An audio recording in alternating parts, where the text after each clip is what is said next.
Hello guys, আসসালামু আলাইকুম। সকালে নাস্তা রেডি করার জন্য রান্নাঘরে চলে গেলাম আমি। এদিকে পেঁয়াজ কুচি করে নিলাম, কাঁচামরিচ, সাথে আছে পেঁয়াজ পাতা আর সস পাতা, এগুলো করে নিলাম।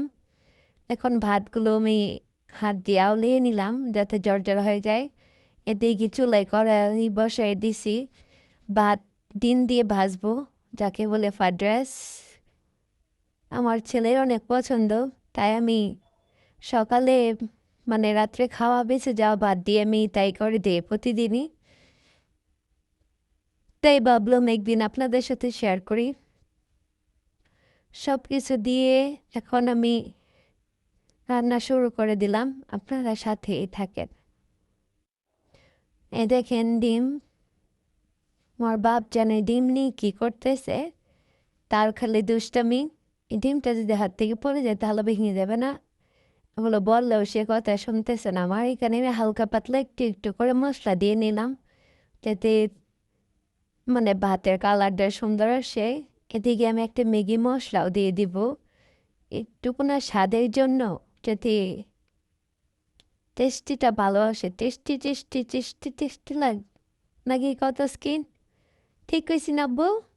এদিকে আমি ডিম দিয়ে দিলাম। ডিম দিয়ে কিছুক্ষণ নাড়াচাড়া করতে হবে, তাহলে ডিমটা সুন্দর করে ভাঙবে, তাহলে ভাত দিলে ভাতের সাথে সুন্দর করে মিশবে। রান্নাটা কেমন ছিল তো স্কিন? এদিকে আমি তেজপাতা আর ধনে পাতা দুইটা কুচি করে দিয়ে কিছুক্ষণ আমি ভেজে নেব, কষিয়ে নেব, যাতে তেজপাতাটা সুন্দর করে হয়ে যায়। আসলে জানেন কি, সকালে হালকা পাতলা নাস্তা করলেই ভালো লাগে, এত ভারী নাস্তা ভালো লাগে না। আমি আবার একটু তেল দিয়ে দিচ্ছি, ভাবলাম যে তেল মনে হয় কম হয়ে গেছে, তাই একটু তেল দিয়ে দিল। সকালের নাস্তা তো একদমই আমার কাছে ভালো লাগে না, তারপরেও কি করব, ছেলের সাথে বসে হালকা একটু খেতে হয়, না খেলে উপায় নেই।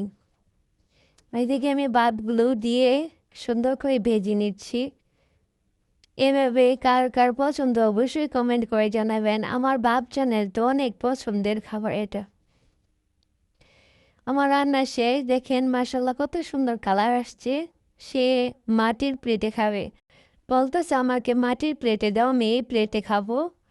পরে নিয়ে আসছে, আমি বেড়ে দিলাম, এখন খাবে সে। যদি আপনাদের কাছে ভিডিওটা ভালো লাগে তাহলে লাইক এবং শেয়ার করবেন, ফলো দিয়ে পাশে থাকবেন। আল্লাহ হাফেজ সবাইকে।